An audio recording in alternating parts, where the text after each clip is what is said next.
and Lake Victoria. That is as reports show, but also in another update, 5 committed to High Court over ADF financing. The 5 men have been committed to the High Court to face trial on allegations of financing and aiding the operations of the Allied Democratic Forces, a designated terrorist organization. The accused Abubakar Swaleh alias Mupeta, Isaac Dog City Fujo Boxer or Chivuluge Tom, Sulaiman Subuga alias Nkata, Ibrahim Zaid Weza, Giri Gimale Batange alias Magufuli, Kalanzi Augustine and Mobidu Anthony alias Aspect appeared before Buganda Road Chief Magistrate's Court on Monday, and Chief Magistrate Ronald Kaizi told the accused, quote-unquote, "You are hereby committed to the High Court for trial at the next convenient High Court session. Each of you will receive a copy of the indictment, the summary of the case, and the amended charge sheet to prepare your defense." Good morning, welcome to the show. My name is Julie F. Nantaba, and I am with Robert Chirabo Nyonyitono, reminding you that, of course, as always, there's a lot in store for you. We do have a conversation regarding the road to 2026. We also will look at the National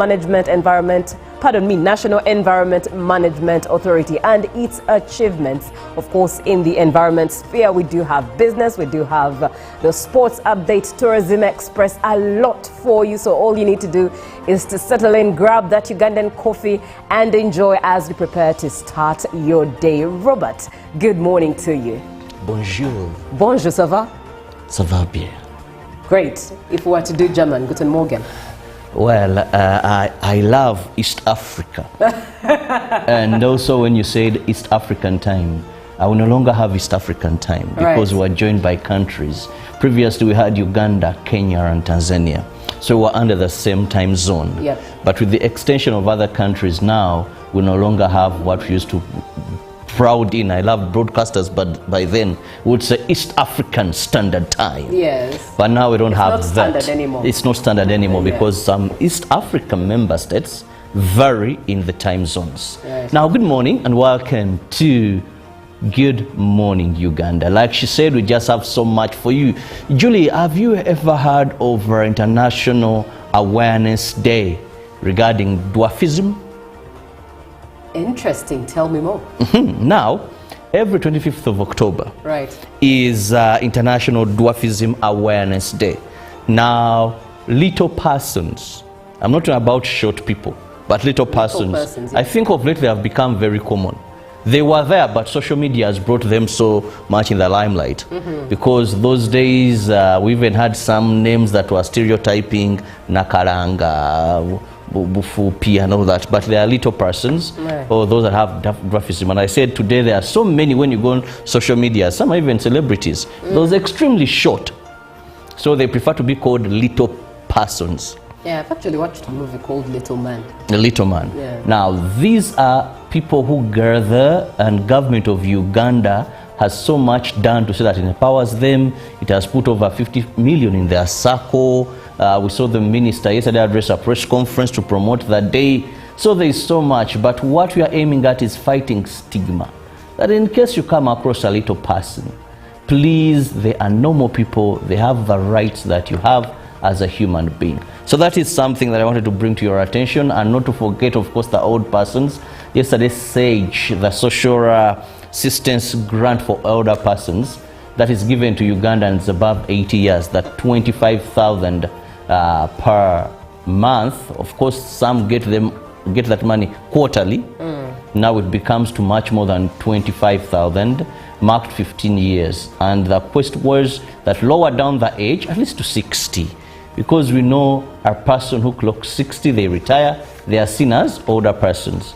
But even those that have not benefited from government, because it doesn't target those, but a person who clocks 60, they feel they should be able to tap into this money. Yes, once you clock 60, you're there in the village. Though some of their testimonies were quite worried me. Someone said, I built a house. Another one said, I bought a cow. So I asked myself, if you're getting 25,000 times 6, how much is that? Well, I remember how much are you going to build a house? However cheap it is. Program one time here, and yes. She said actually many of them do save up a lot. How are you going to tell me? And this is not given. This is given to the poor among community, those older persons, because you and me, even if we gotten old, we don't qualify for such program. Now, how are they able? Someone says a goat, it is okay, but someone says a cow, and they're showing a cow of about, even deep in the village, that goes for about 800. So I'm like, we need to learn from these older persons the art of saving. Yeah. Someone shows a house, however funny it is, but you wonder, for how long would you have saved if you got this man at 80, when you're 80 years to qualify for SAGE? 27,000, how much will you have saved? I think maybe they mean it helped me in building, but I didn't use that money to purchase a cow. However, these are old persons. We need to get a bit of advice from them on their saving culture that enables them get to these greater heights with little money. Yeah, as the Luganda proverb says, that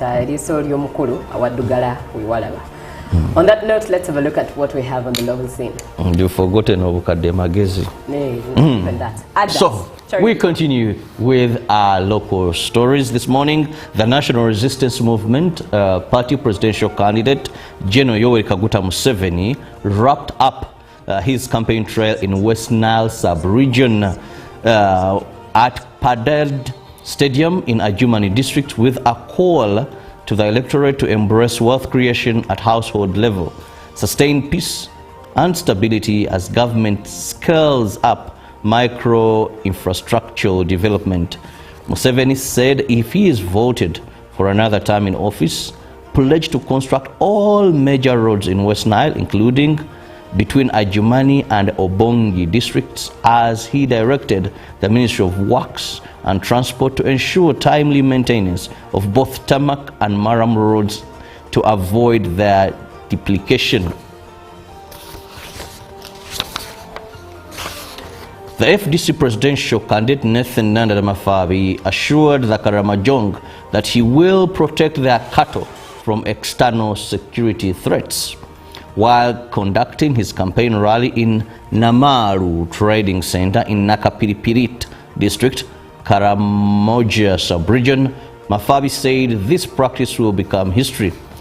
The National Unity Platform presidential candidate Robert Kyagulanyi Ssentamu promised the people of Kagadi and Kibale that he will create jobs for the youth and improve upon the socio-economic infrastructure in Bunyoro.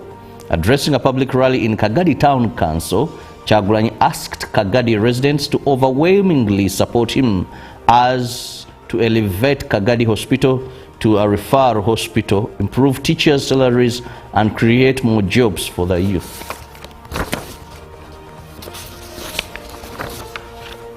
The Prime Minister Rob Nabbanja assured the people of Nakasongola that government cannot proceed with the nuclear energy development in their area without compensation. She was meeting a cross-section of leaders from Nakasongola district in Kampala. This followed concerns raised by leaders from Nakasongola, including members of parliament and local leaders, that the Kisenyi area in Kalugi sub-county is overpopulated and needs to be revived. Nabbanja said that the NRM government that returned land to the Wananchi cannot take it away without compensating them.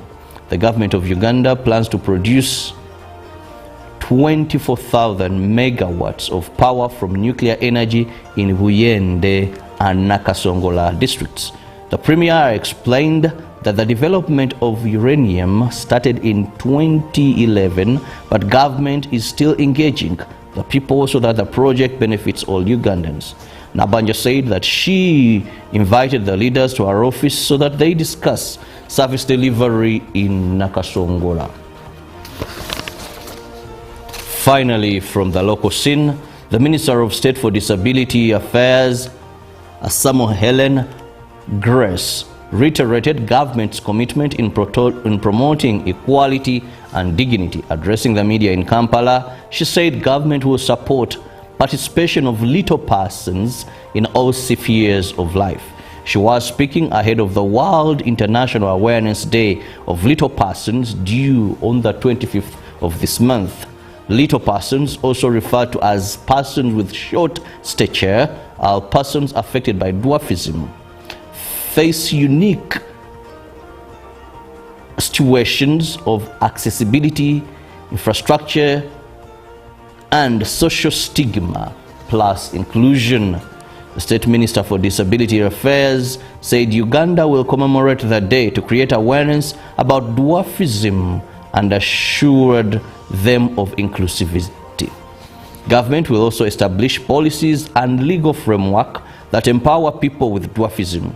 The International Day of Little Persons, on the theme Raising Awareness about Dwarfism and Promoting Inclusion of Little Persons in Uganda, will be held at Kampala School for the Disabled Persons in Mengo. In the meantime, there are still challenges that affect the well-being of little persons. The Uganda National Housing and Population Census 2024 shows that Uganda has over 194,271 little persons aged 18 and above, of which 89,102 are males and 105,169 are female. Now, with that story on little persons, we come to the end of our local stories. Let Julie take us through what the rest of the world has. And just to encourage everyone in that stature of a little person, you know, the Bible that I read says that first and foremost, each human being was created in the image of God. So when you look at yourself, you're looking at God himself. But also the same God says that you were beautifully and wonderfully made. And the same God says that I knew you before you were ever conceived in your mother's womb, and I carefully knitted you. Wow, that is very encouraging. May you be encouraged. You are as productive. So we are all in the image of God. We're all in the image of God. No one should ever discourage you or put you down, because you are the greatest prize that has ever lived. Now, moving on to the foreign scene, we do start from, a story that is on the evening of the September 4th. An illuminated signboard lit up a predominantly Muslim neighborhood in Kanpur, an industrial town in India's northern state of Uttar Pradesh. The signboard said, quote unquote, "I love Muhammad," with a red heart standing in for the word love. It was the first time the mainly working class residents in Kanpur's Syed Nagar had put up a sign as such as part of the decorations as they joined millions of Muslims around the world to celebrate Prophet Muhammad's birthday. The day, marked as Eid Milad un-Nabi across South Asia, involves the faithful organizing religious gatherings, Quran recitations, and sermons about the Prophet's life and teachings. At some places, the celebrations include mass processions with people carrying posters to express their love and reverence for the Prophet. In Syed Nagar, however, as soon as the words glowed, a group of Hindu men swooped in, objecting to the celebration.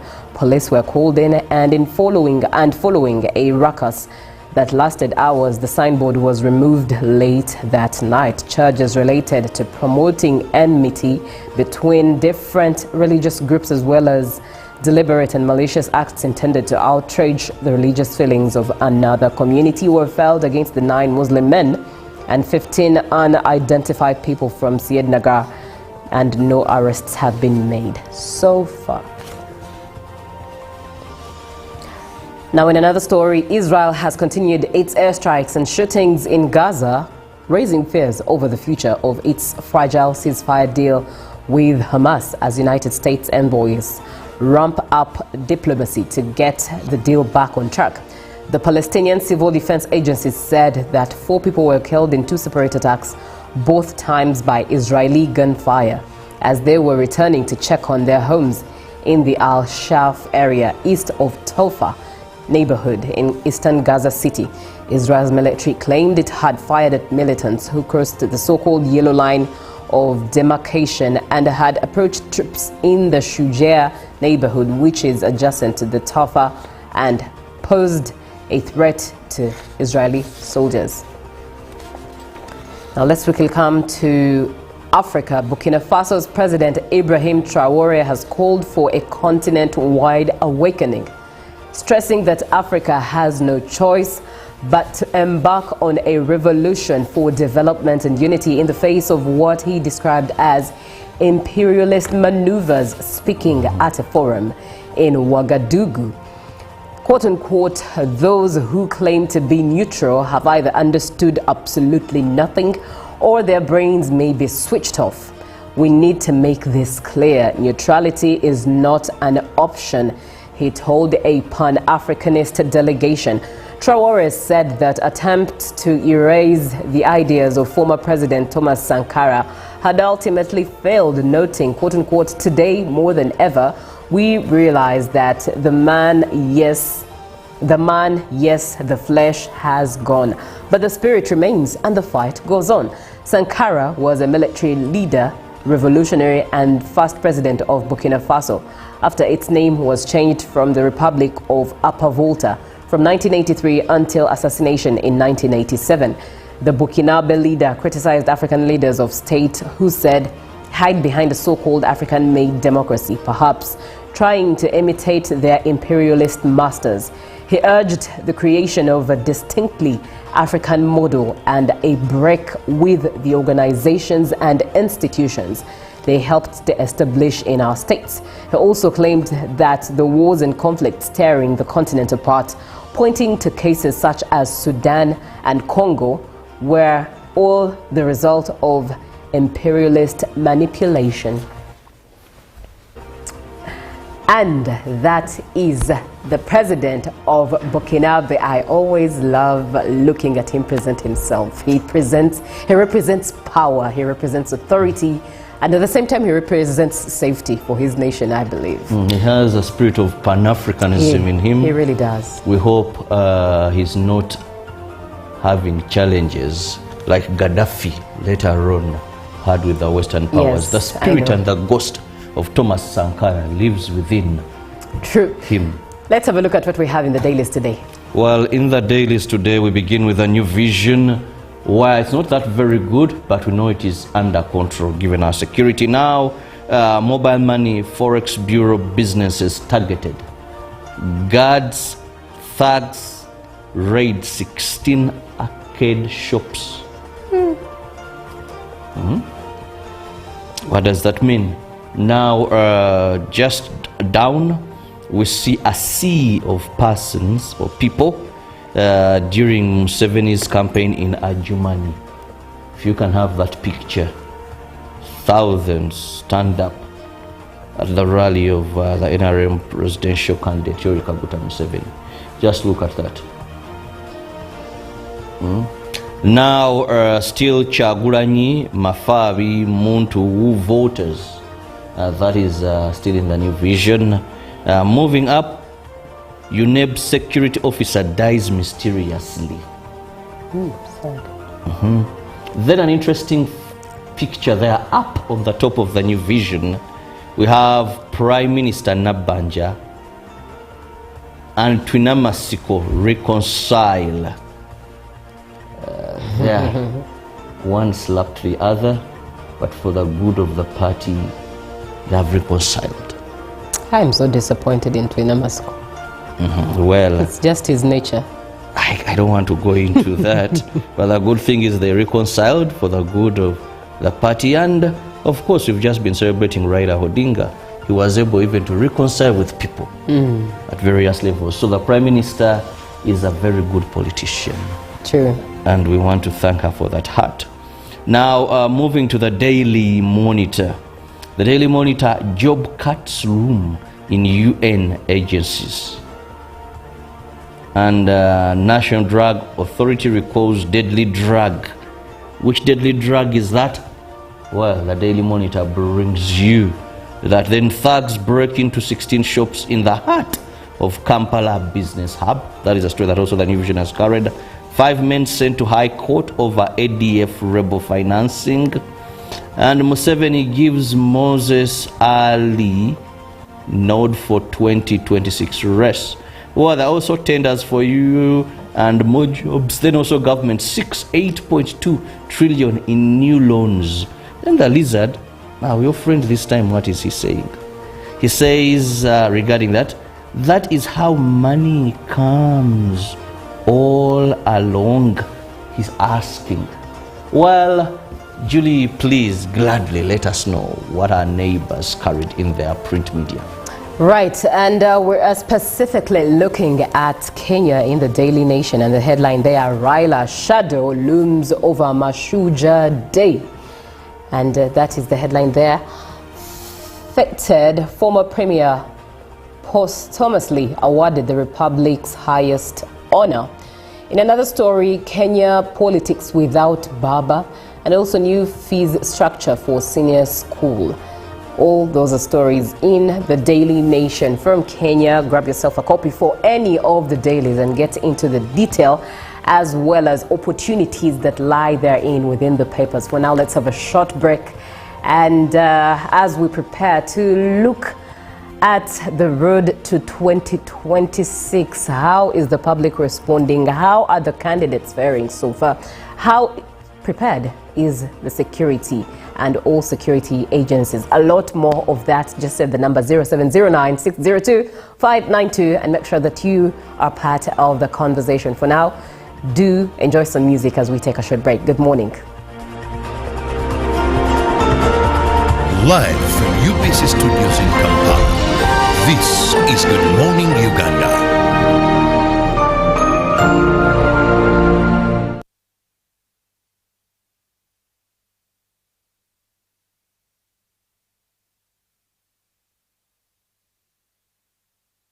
Live from UBC Studios in Kampala, this is Good Morning Uganda.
Pick of the day on UBC.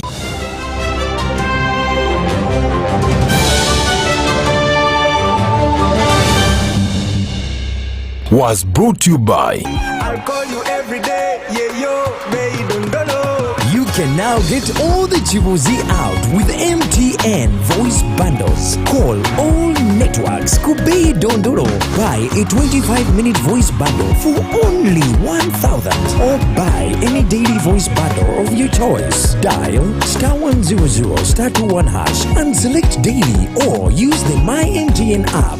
When we talk together, we are unstoppable.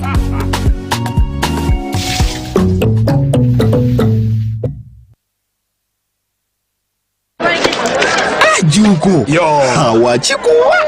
Check the shopping, man. What's your secret? Uganda, haven't you heard of the parish development model PDM? Yes, I did, but I thought it was just a talk. No, Sebatia. It is real.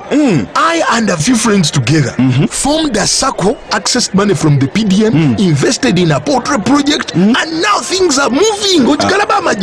Juko. I thought I was one of your friends. You are. But you left me behind. I didn't leave you in poverty. What you do, just visit your LC2 chairperson and your parish chief and start the process of economic transformation. Just like that.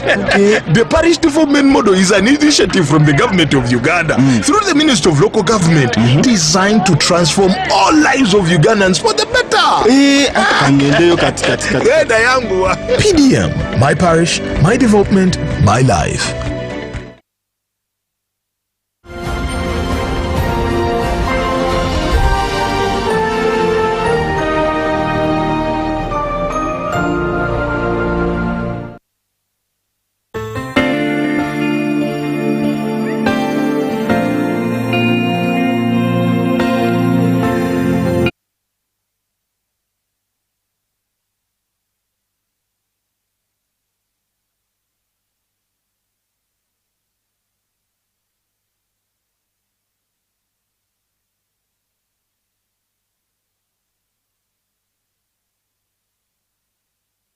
Live from UBC Studios in Kampala, this is Good Morning Uganda.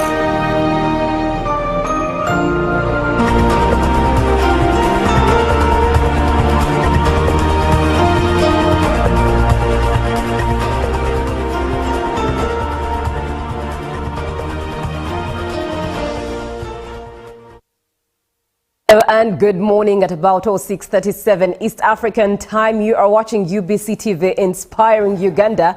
And I'm starting off with an update from the Uganda Revenue Authority that has reported an increase in smuggling across Uganda's lakes in the last 12 months. Commissioner General John Musinguzi Rujoki says that the most smuggled goods include cigarettes and electronics, which are moved across Lake Albert and Lake Victoria. That is as reports show, but also in another update, 5 committed to High Court over FADF financing. The 5 men have been committed to the High Court to face trial on allegations of financing and aiding the operations of the Allied Democratic Forces, a designated terrorist organization. The accused Abubakar Swaleh alias Mupeta, Isaac Dog City, Fujo Boxer or Chivuluge Tom, Sulaiman Subuga alias Nkata Ibrahim Zaid Weza, Giri Gimale Batange alias Magufuli, Kalanzi Augustine and Mobidu Anthony alias Aspect appeared before Buganda Road Chief Magistrate's Court on Monday, and Chief Magistrate Ronald Kaizi told the accused, quote unquote, "You are hereby committed to the High Court for trial at the next convenient High Court session. Each of you will receive a copy of the indictment, the summary of the case, and the amended charge sheet to prepare your defense." Good morning, welcome to the show. My name is Julie F. Nantaba and I am with Robert Chirabo Nyonyintano, reminding you that, of course, as always, there's a lot in store for you. We do have a conversation regarding the road to 2026. We also will look at the National Environment Management Authority and its achievements. Of course, in the environment sphere, we do have business, we do have the sports update, Tourism Express, a lot for you. So all you need to do is to settle in, grab that Ugandan coffee and enjoy as we prepare to start your day. Robert, good morning to you. Bonjour. Bonjour, ça va? Ça va bien. Great. If we were to do German, guten Morgen. Well, I love East Africa. And also when you said East African time, I will no longer have East African time because we are joined by countries. Previously we had Uganda, Kenya and Tanzania. So we were under the same time zone. Yep. But with the extension of other countries now, we no longer have what we used to proud in. I love broadcasters, but by then we would say East African Standard Time. Yes. But now we don't have not that. Standard anymore. It's not standard anymore because some East African member states vary in the time zones. Right. Now, good morning and welcome to Good Morning Uganda. Like she said, we just have so much for you. Julie, have you ever heard of our International Awareness Day regarding dwarfism?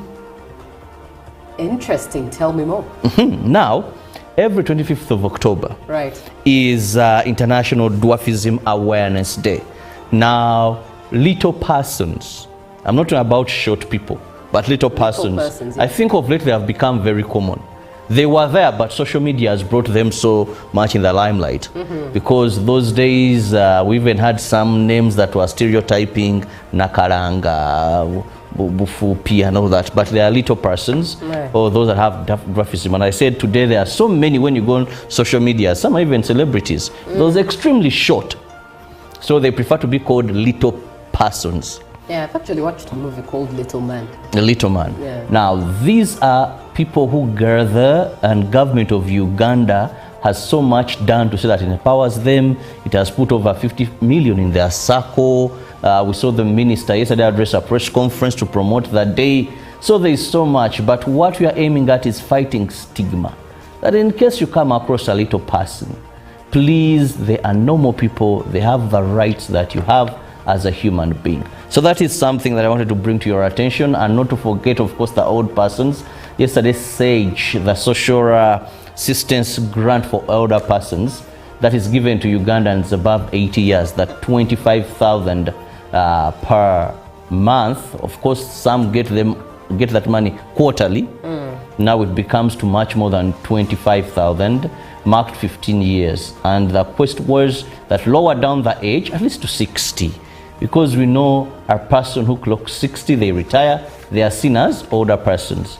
But even those that have not benefited from government, because it doesn't target those, but a person who clocks 60, they feel they should be able to tap into this money.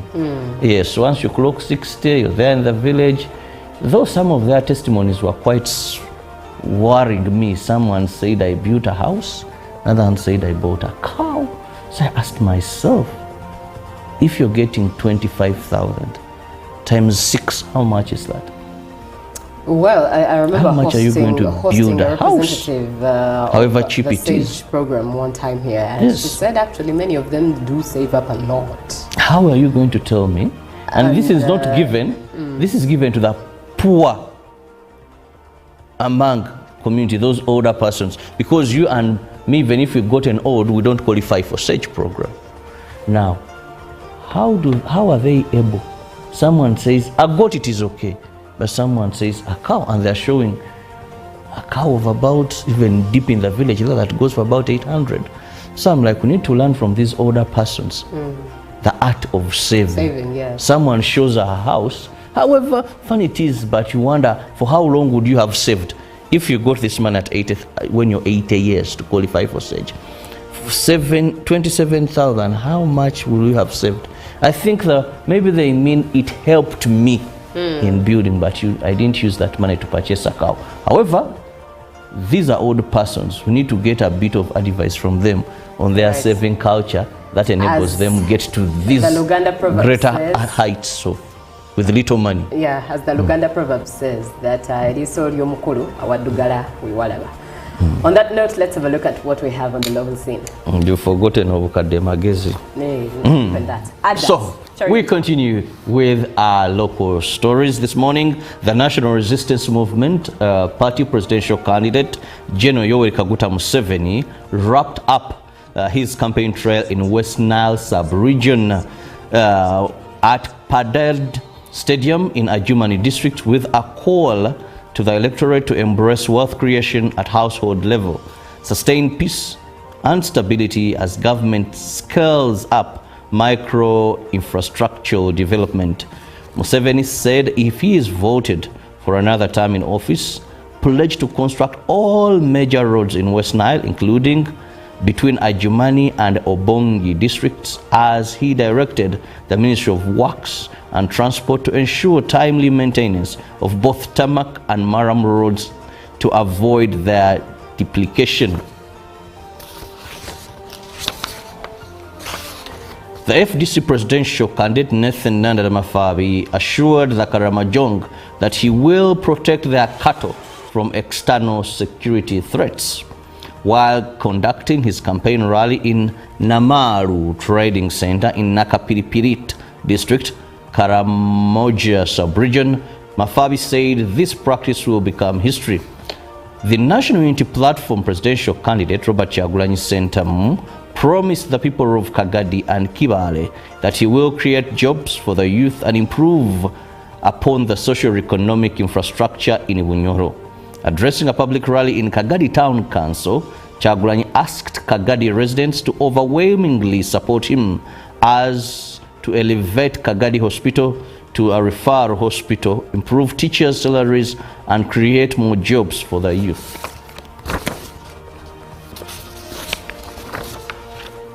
The Prime Minister, Rob Nanaba, nominations to campaigns. So we are now at the stage of campaigns. And these different actors, yesterday Bobi Wine was in my hometown, Kagadi.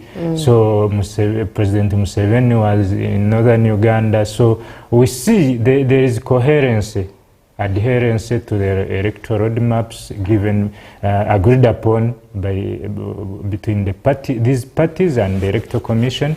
So we see there is these actors, these presidential flag bearers of each and every party, are trying to reach out to their voters and unrestrictedly. So we have been knowing that whenever maybe these actors, some of the actors intend to reach some of their voters, they have been prohibited. That has been in the past, in the greater past. So, but right now the condition is very different from what we have been knowing in the past, what we have been used to. So each actor has been given access in its entirety. So there is no restriction amongst these actors. So this brings us to the free and fair test. You see, when Farida Nambi was defeated in Kawempe, and indeed she was defeated, but when she went to court determined the Kawempe by election on grounds of the substantiality test, so that you know what, there was violence in the Kawempe by-election, which is true. that some voters in some areas didn't vote, which was true. Right. So the substantiality test did not meet the free and fair test. So as we go on with these presidential campaigns, the free and fair test is being witnessed. As compared to the previous past, where the atmosphere has been a violent terrain for the actors and the presidential elections. You see, when Bobi Wine was arrested in Ruka last time, and the subsequent chaos that followed, so which is not most likely to happen during this period. When we started, you used the word purported free and fair as well as peaceful election process. Why did you use the word purported? You see, I said purported democracy. You see, in democracies, more especially in the global south, which are evolving and some are developing, some are recovering from long periods of military rule or coups or that. So the democracy which these the African leaders tend to purport is rarely visible on the ground, because most of these regimes use military elements of military instruments to keep themselves in power. But as we see right now, we have been talking about the greater demilitarization of the entire institution of the police, and I believe the citizens are now enjoying from the fruits of demilitarizing the institution of the Uganda police. When you see its reactions towards the electoral processes and its non-interference of the several political actors, it gives hope for this country, and disputes those despising the democratic odds of this country, because the democratic odds of Uganda have in the past have been greatly despised by the civil society, by the international community. You remember there is a recent report by the Great Institute of Research and Policy, the one headed by Godiba, that states that in Uganda each and every agency is being run by the military. So, but we don't see the military element in the election, in this election. Right. On ground, if you're, of course, I believe, which is quite obvious, that you're a part of a community in one way or the other. You spend your day here and there with people having this, and that in one way or the other, there are always conversations regarding the election process. On ground, so far, there is talk that so far it's peaceful, in the sense that usually opposition used to ride on the narrative of violence, as evident as it was. And this time round, so far, nothing like that has happened. And the opposition has nothing to use. As a security analyst looking into that from that perspective, what do you think? You see, when there are elements of security involvement in the politics, which is illegal, by the way, it is illegal and even unconstitutional. People are supposed to express themselves, more especially during elections, because elections are a foundation of the state. Because the state is fundamentally built on democracy, on which democracy is built on, these elections.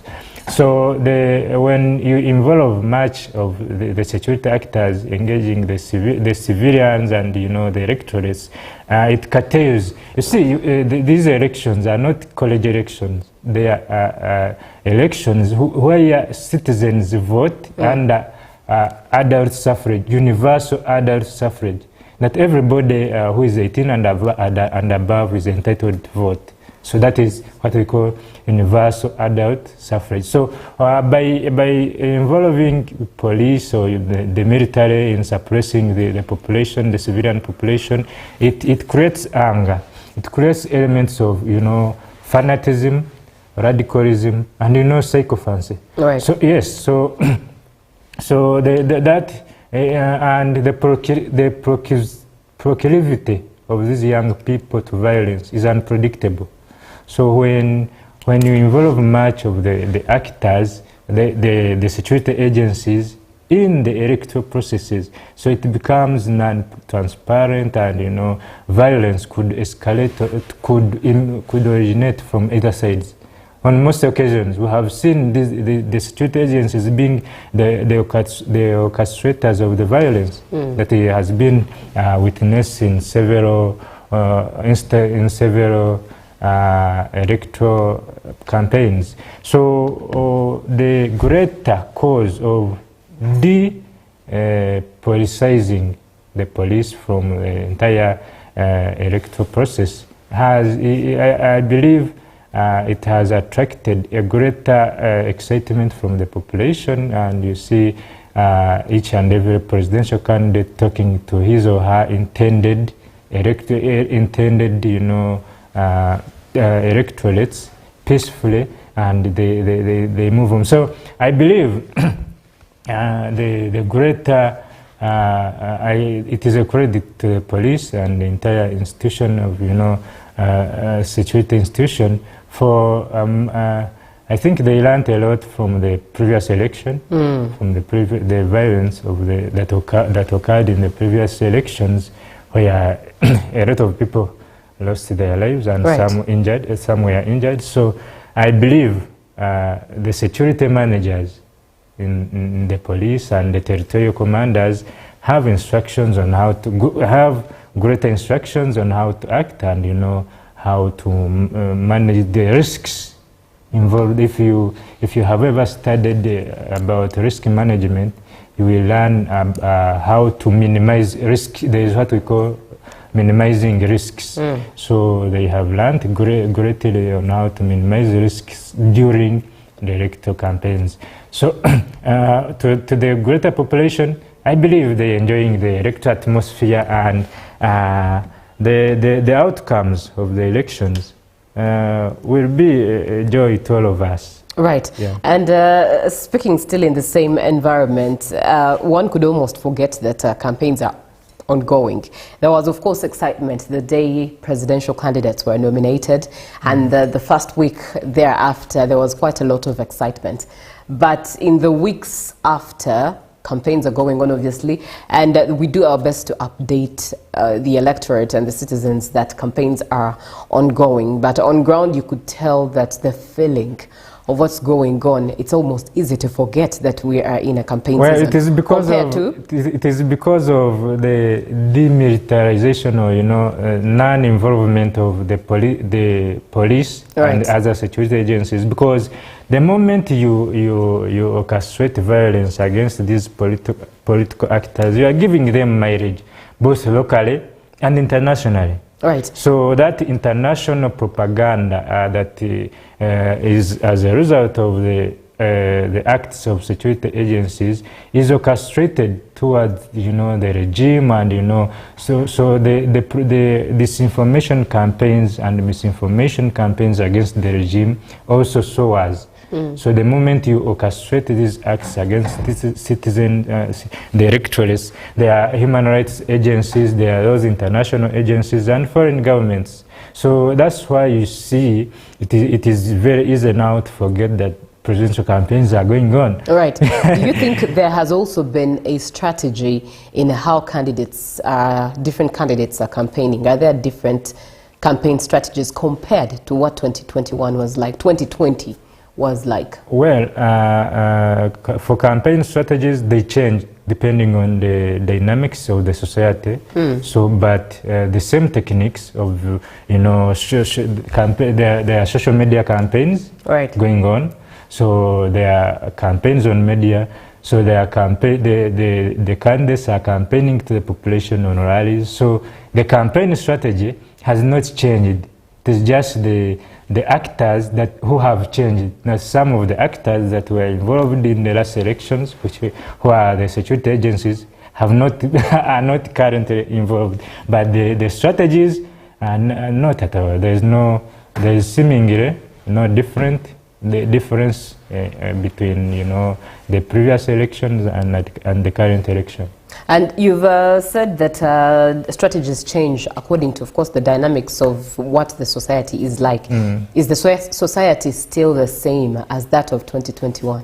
Well, the population is the same, but the demands from a given society, the demands of Soga are not what the people of Kagadi told Kyagulanyi yesterday. And the demands of northern Uganda are not the demands which Kagadi will request from President Museveni when he goes to Kagadi, my hometown. So the strategy and the population remains the same, the electorates remain the same.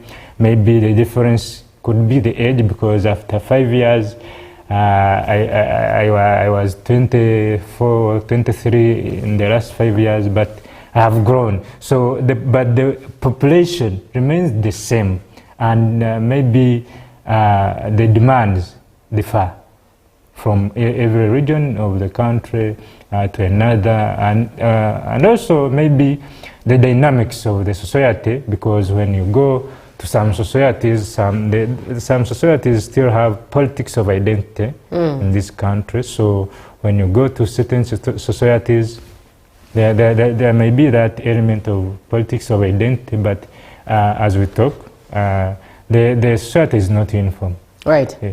0709602592 is the WhatsApp number that you should engage and be part of this conversation. We're looking at the road to 2026 general elections here in Uganda. And really from a security analyst's perspective, we're chewing on the different stakeholders and different ports from which we feed regarding these elections, from the public response to candidates' performance thus far, as they have campaign trails all over the country, but also looking at the Electoral Commission and its performance, as well as security agencies. 0709602592. Now, some of your comments coming through. GMU Kimaleni Michael, watching you live from Bududa. I pray that may God help Uganda to have free and fair election, as he has promised. But also our politicians this time, I request them to be like the late Baba Rao of Kenya, because he's aimed to achieve the goals whether he was one or not. But I'm Ugandan, and in Uganda it's something else. And Mwanadia says that I am Ugandan indeed. Thank you so much for loving your country, and of course for following the conversation. Now let's look at the Electoral Commission this time around. One of the things we usually lack in regards to elections, as the electorate, is civic education. We do have voter education, but civic education to inform how we vote is usually lacking. This time around, how do you feel the environment is responding to civic education, if any, is taking shape? You see, civic education is a broader aspect. It is not about voting.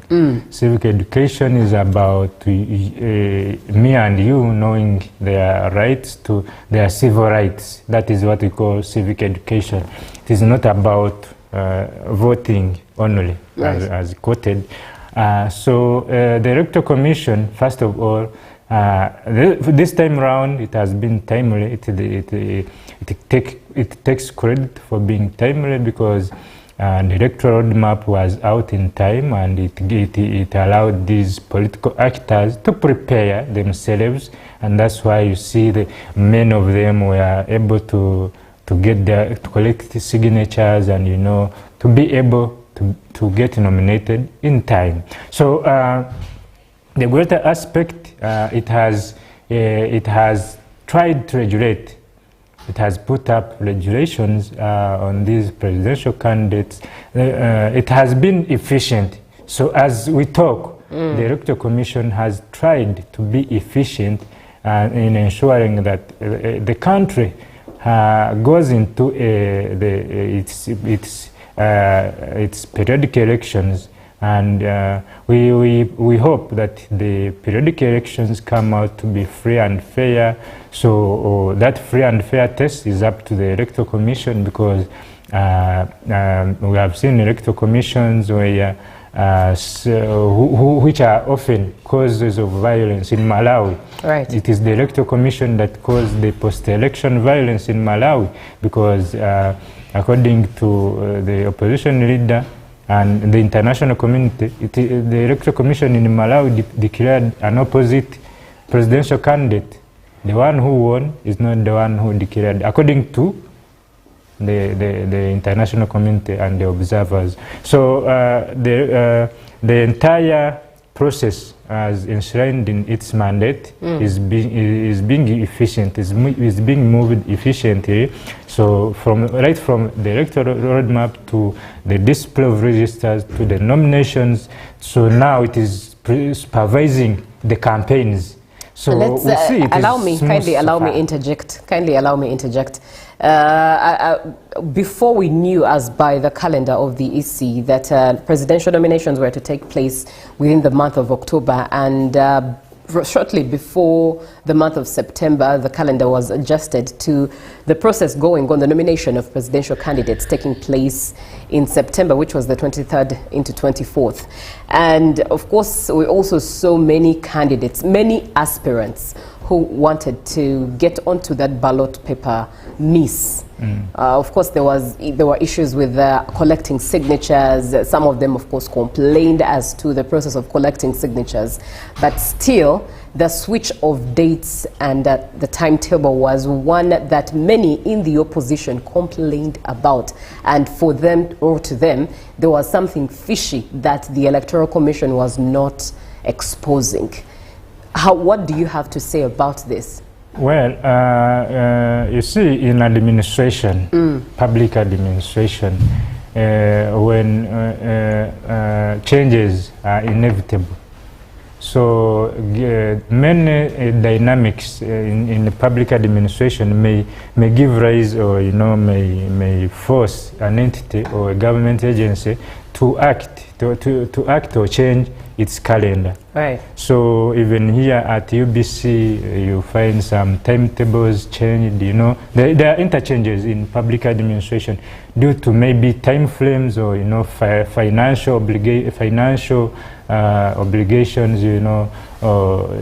Several aspects determine on how these changes occur and why they should occur. So when these changes occur, the different political actors, intended political actors, were informed, and they knew, they were aware.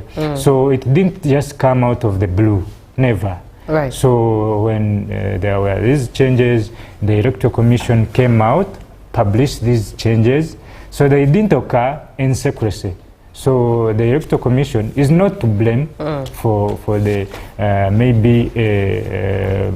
for these people or actors who missed out on being on the ballots. So it is themselves to blame for not acting in time, because in public administration, I told you, changes are inevitable. There are different factors that give rise to these changes. So even in our homes, in managing public lives or our private families, private lives of private families, there are some changes that occur.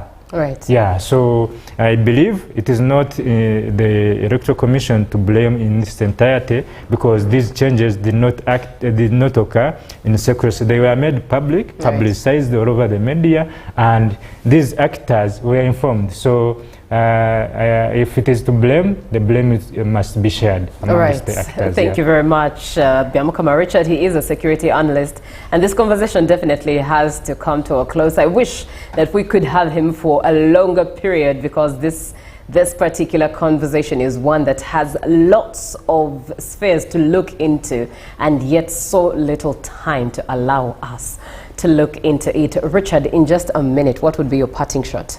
Well, in my parting shots, I believe it is everyone's desire to have a democracy, a growing democracy.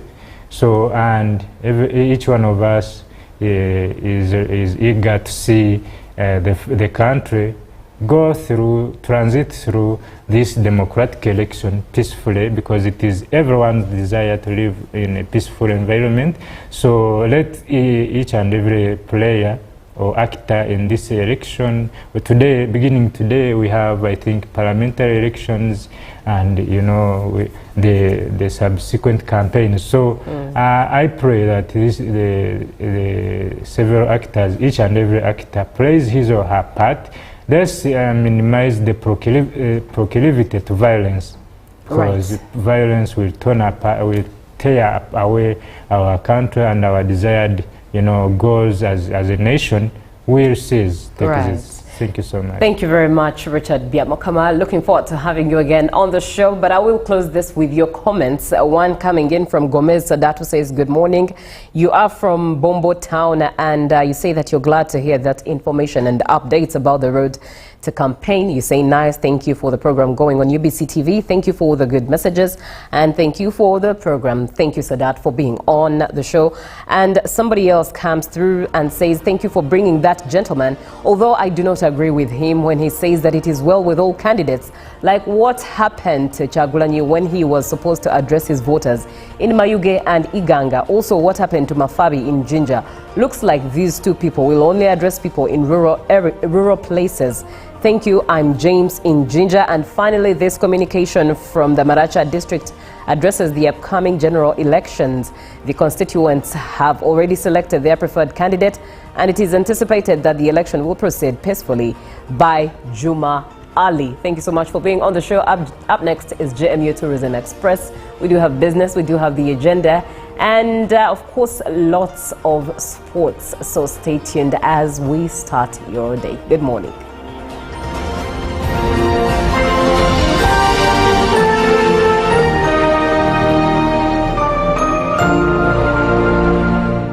Live from UBC Studios in Kampala, this is Good Morning Uganda. Exercise can't be sustained. Eating can't be stopped. It's even harder to lose weight. Come and give it a try. Genshikang L-carnitine chromium capsules. Plant extract, scientific ratio, take 3 capsules each time. The active ingredient accelerates fat burning,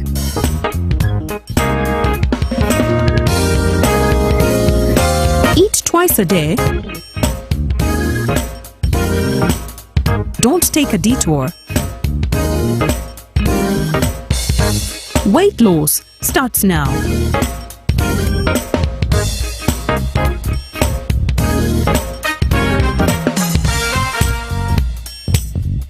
Ginshik Colchicang L-carnitine with chromium capsules helps you stay in shape. Please follow medical advice when taking this product. For more information, visit our website www.hgo.com or call 0800 335555. Juko. Yo. Wachikuwa. Check the shopping, man. What's your secret?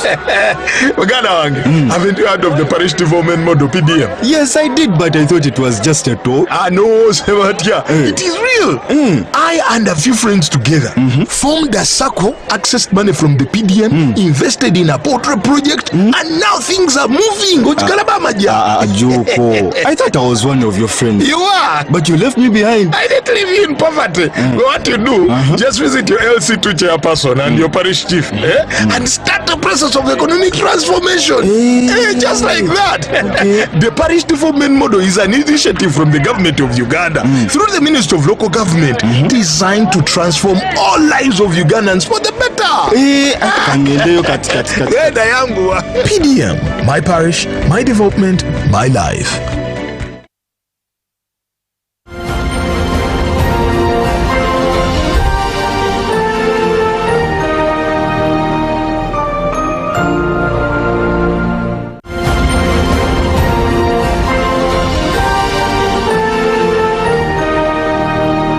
Brought to you by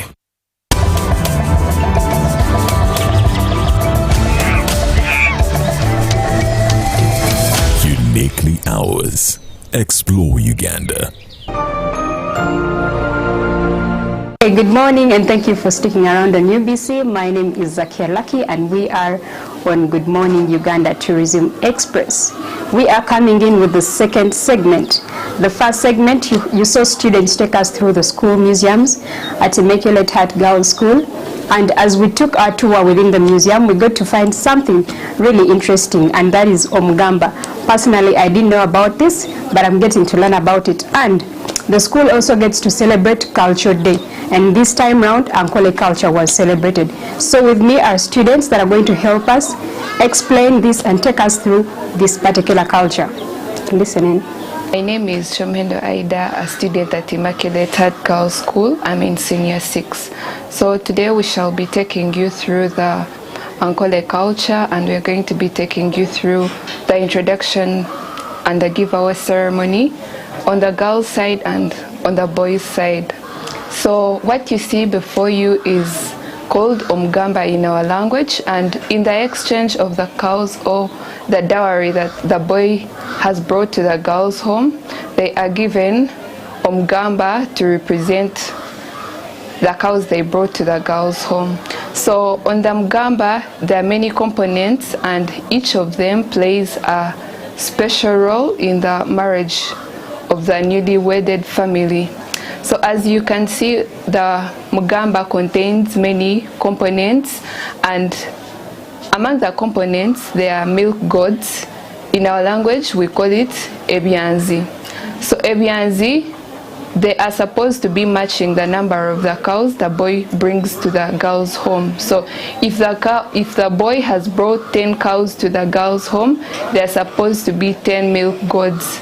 And on top of the byanzi or the milk gods, there are other things that come along. You can see this is called emboha. Emboha is traditionally it was made of a rope. It is specifically for tying a cow when milking, so that maybe the cow does not make movements and the milk spills. And this is supposed to be on the Omugamba as a must, because as they have given the boy has brought to use this in their family. Next we have etshawo, or you can call it a calabash. So etshawo is for churning milk. Churning milk, in Runyankore we call it okuchunda. So omkuchunda nimo turi kwiha amashita, or you can call it kawugi. That is how we obtain the kawugi. And this calabash is smoked using a special plant that is called omrama. Omrama produces special smoke that preserves milk and preserves the ghee, so it cannot go bad. Like, it can even sleep in the calabash and it does not go bad. So that is why the inside part of a calabash is black and the outside is brown, and it is supposed to be smeared with ghee so that it keeps glowing. So next we can see this. It is called ensimbo in our language. So ensimbo is supposed to be storing cow ghee. Cow ghee is very nutritious. It is supposed to be stored in this, and also we believe that the new bride can use it on her skin for better skin results. Next we have enkoro. Enkoro is for drinking amakamo in our language. That is homemade yogurt that is manufactured from milk that is boiled without putting water. You just put like 2 dots of the yogurt from the previous day, and then the next morning you have to cover it. It has to stay warm. This is supposed to be kept like in warm places, because if you keep it in the cold, the milk is not going to be like, it is not going to be yogurt the following day. And then this, as I have already told you, this is a milk god, or you can call it a chanzi in our language. So a chanzi is supposed to take, traditionally it was for taking only milk that has been fresh, like gotten from a cow, but now you can also use it to drink amakamo. You can smoke it using special grass called obwitzo. You can also use a special element called echunga. So you get the echunga, you put obwitzo, and then you smoke the milk god. By doing so, it is going to give the milk a special scent. It is going to give it an aroma, and someone who's going to be taking it is going to truly enjoy. And the leads of the milk gods in our language are called emheiha, which are stitched following certain patterns. As you can see, this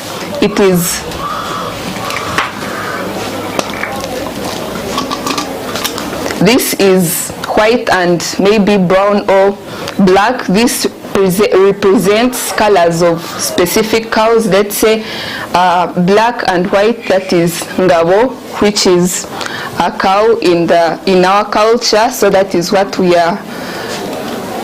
it represents. And when we are in this house, we are not supposed to be exposing maybe some of the body parts. You're supposed to be decent first of all, very composed, and we are supposed to be calm. Okutebekana nibagira ngo mwishi kwaza kushitamo mujeje abatebekine ayetwara kandi agamba mpo. This one, it is called enjemeko. It is used on a bride on wedding nights for marriage purposes. Then this one, it is called ichuba. Ichuba is used for giving cows milk. In our language, we call it okwesherente. Most cases, this was traditionally used because during that time, the wells, the herdsmen were to get water from the wells and put in the water drainages for cows. But nowadays, we have seen where the water is being pumped from the main wells to the water drainages for cows. Then this is called enkuyo, and enkuyo is used for making cows comfortable during the milking, or you can use it when you're milking. Maybe there are some insects that are like coming around the cows, so you're supposed to keep the insects away and you make the cow comfortable. Or in the morning, entekwe kwihende enkokora ninge ikazajira Sometimes you find like maybe there is cow dung on the skin of the cow, so you're supposed to use this, or you use this for cleaning the cow and keeping the fur of the cow clean. And then these are waist beads for body adornment. Ejin Nenjemeko in our language, it is supposed to carry water for washing ebyanzi. These are the milk goats. So you put it there and it is supposed to stay in the milk house. My name is Shomhendo. Because that is groom, where maybe the washing is going to take place from. We have what we call HT. So it is made out of special grass as well. You use it on the milk goats in the inside so that it is thoroughly clean, and after you have to put other things, the ash, you put ash and then you clean again, then you have to put the last water for rinsing, then that is when the smoking takes place. My name is Shomhendo Aida, a student at Immaculate Heart Girls School. I'm in senior 6, and I was taking you through the omgamba, which is presented to the groom's side during the giveaway in the Ankole culture. Thank you. It's been such an educative and interesting conversation, like you did here for yourselves, but then I'm wondering, maybe it would take me to the student and find out if this has been taught to you by probably the school, or where did you get to learn this from? Well, because of being in this school, I have been here since senior 1, and the fact that we celebrate Women's Day and Culture Day each and every year, year in, year out, we are celebrating Culture Day, and each year we celebrate different cultures. We are given a chance for us to showcase our cultures. Personally, we have been into many cultures, and so we have been able to pick, even for the things that maybe I did not know when I was joining this school. Now I am aware, and that is how I can be able to explain all this. And the Gamba being in the school museum, we have been able to visit and know maybe more about this. Interesting. I bet next time when they bring in probably the Karamajong culture or Uganda culture, we'll have most of these students also get to learn about different cultures. You've heard it all from yourselves. The Omgamba has quite so many items that have different meanings attached to them. There's what we can use to chase flies off the cow. I've learned one that you use to entice the groom as a bride, and where milk is being taken. So coming back with the third segment, we are still at Immaculate Heart.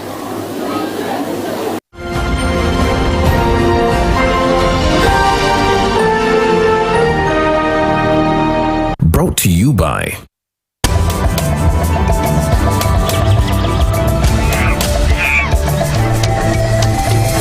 Uniquely Ours. Explore Uganda.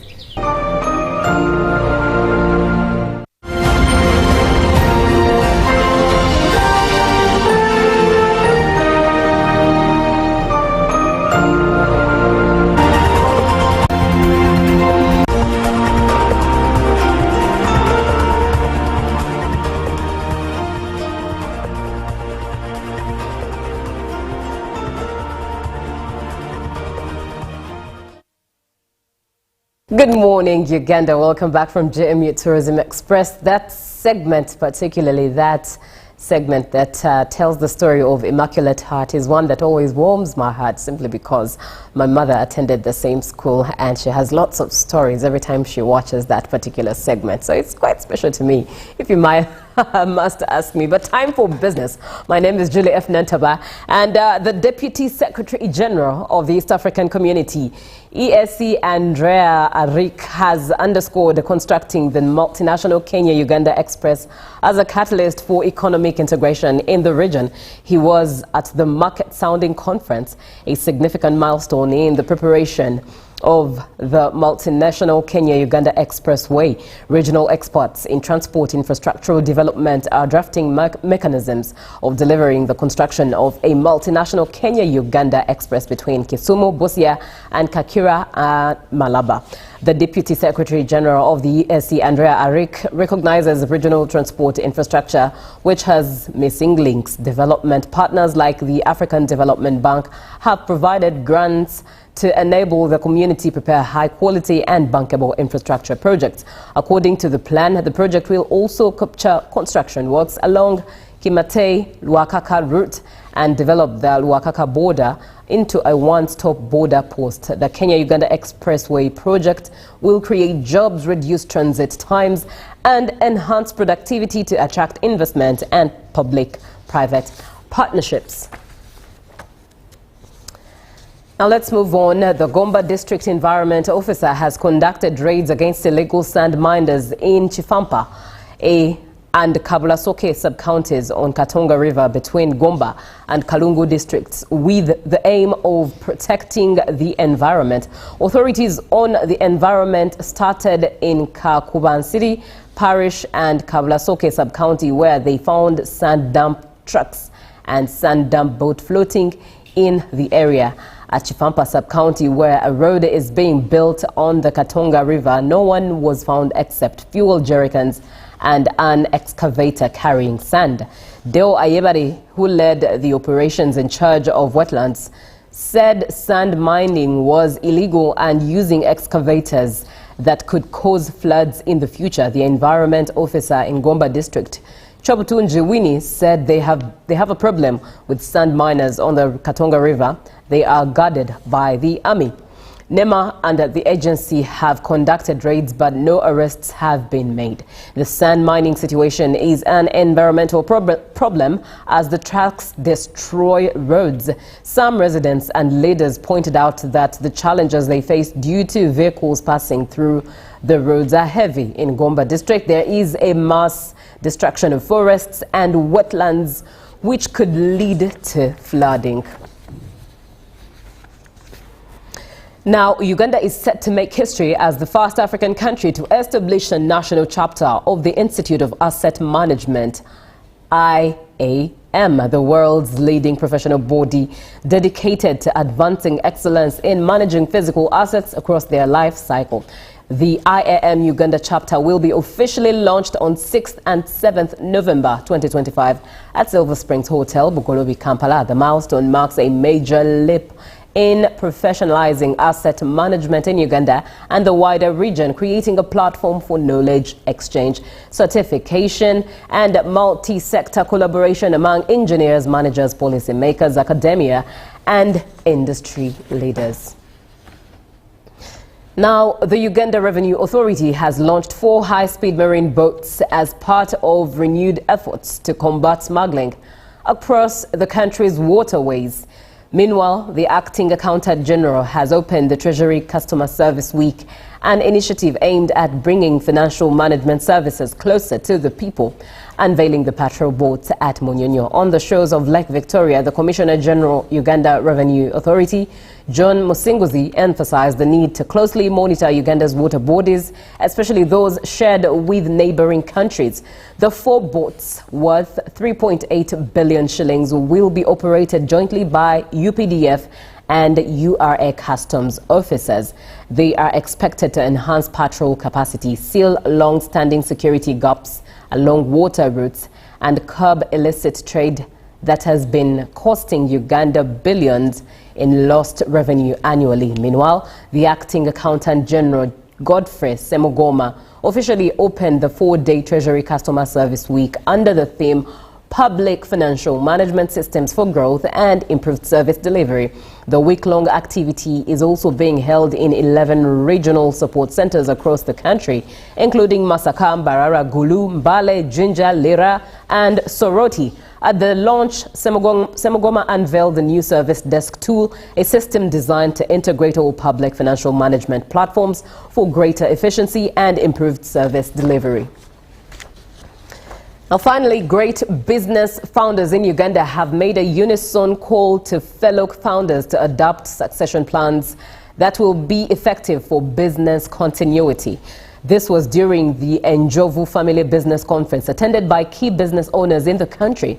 During this year's Enjovu Business Conference, it was highlighted that some businesses have ended after the demise of the business founder, with family-owned businesses contributing to about 70% of Uganda's GDP. Mr. Robin Baisto of I&M Bank says there is need for effective planning for continuity of business.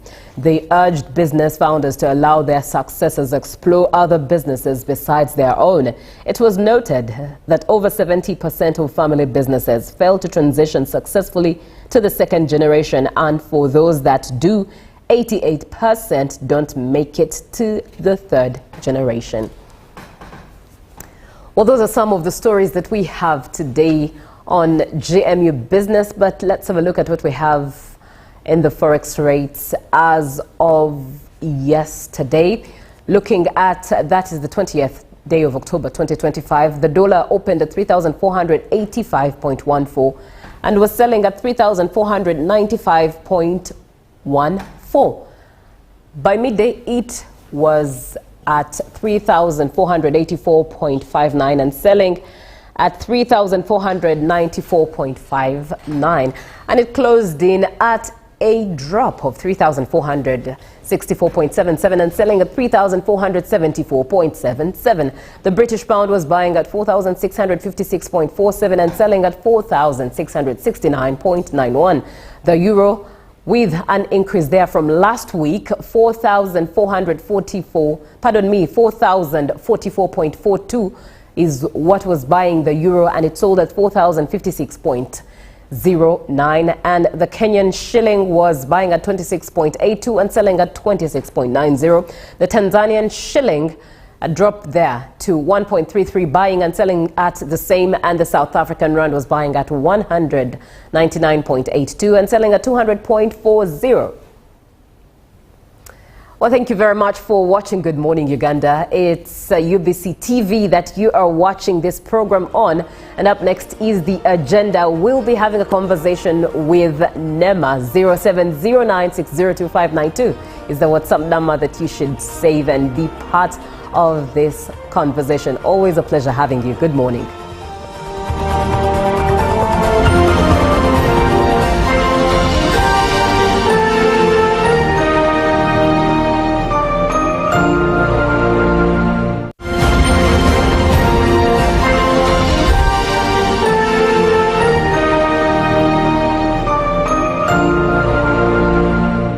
Of the day on UBC.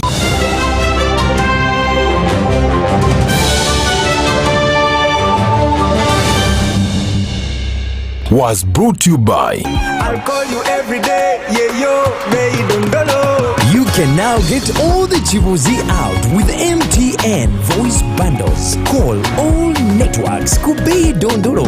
Buy a 25-minute voice bundle for only 1,000, or buy any daily voice bundle of your choice. Dial *100 *21# and select daily, or use the My MTN app. When we talk together, we are unstoppable.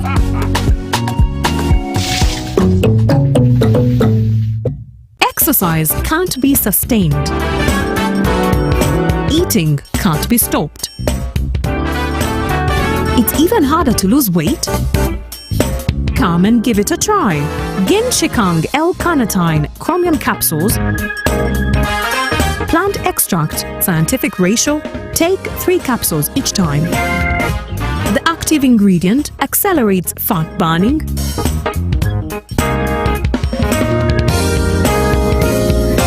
eat twice a day. Don't take a detour. Weight loss starts now.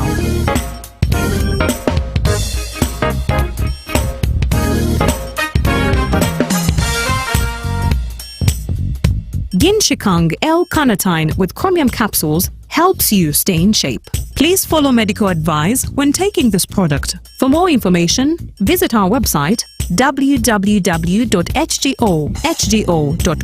or call 0800 335555.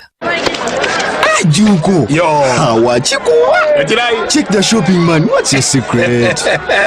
Uganda wange. Haven't you heard of the parish development model PDM? Yes, I did, but I thought it was just a talk. No, Sebatia. It is real. I and a few friends together formed a circle, accessed money from the PDM, invested in a poultry project, and now things are moving. Juko. I thought I was one of your friends. You are. But you left me behind. I didn't leave you in poverty. What you do, just visit your LC2 chairperson and your parish chief and start the process of economic transformation. Just like that. The parish development model is an initiative from the government of Uganda through the Ministry of Local Government designed to transform all lives of Ugandans for the better. PDM, my parish, my development, my life. Every Wednesday, live in our studios in the heart of Kampala. We have to change the political culture in this country, really. Who has bewitched Ugandans? I want to assure you, as government, we shall do whatever it takes to ensure that Ugandans are safe. We have conversations that have analysis, explanation. This law society, this union of theirs, because they want a job everywhere, they want to be this, they want to be that, they want... No. We know it's a union. You cannot be making a road, bitumen grade 1, in Congo for 5 billion. But not every truth is fact, and not every fact is truth. The argument that the General Court Martial is responsible for peace and stability is without basis, either in law or in fact. We have been told how Napoleon was a great orator. Now, Napoleon cannot help me get food. They told me combine harvesters in Saskatchewan. I don't know where Saskatchewan is. This is a geography we're taught. Instead of teaching me how to preserve Mabera forest, they're teaching me about Rhineland. This is a problem we got. We cannot run away from it. Right now, you hear very disgusting stories of members of parliament. Instead of discussing the details of loans, they ask for their cuts. Every Wednesday, 10 p.m. on your public broadcaster.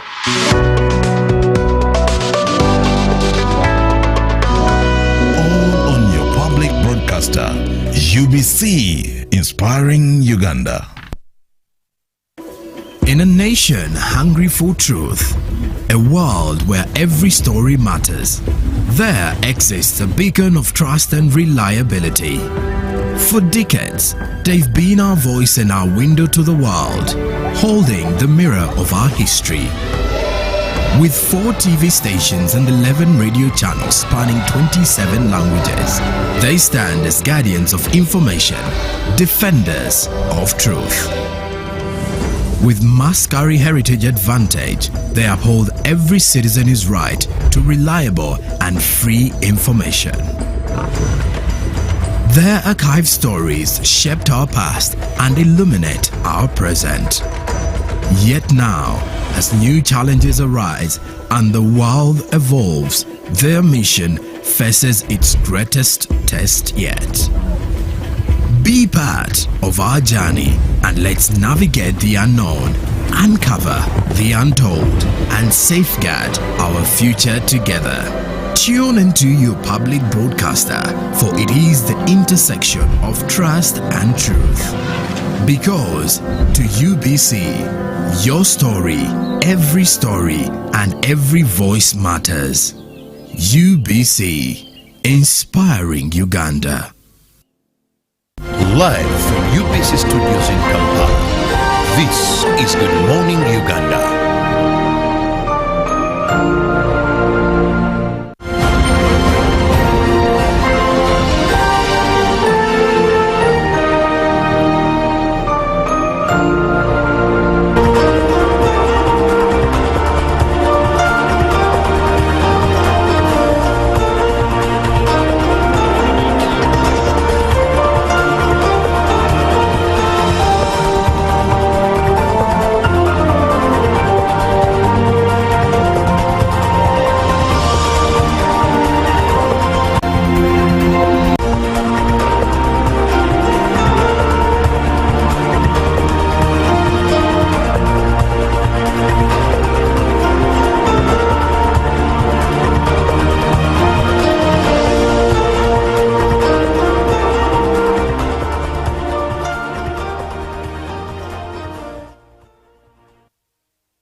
Good morning, Uganda. Thank you so much for choosing to watch UBC TV. We come to you live from Nile Avenue, and this is Good Morning Uganda, the show. My name is Julie F. Nantaba, and at this point, like I promised, we're having a conversation with the NEMA, that is the National Environment Management Authority.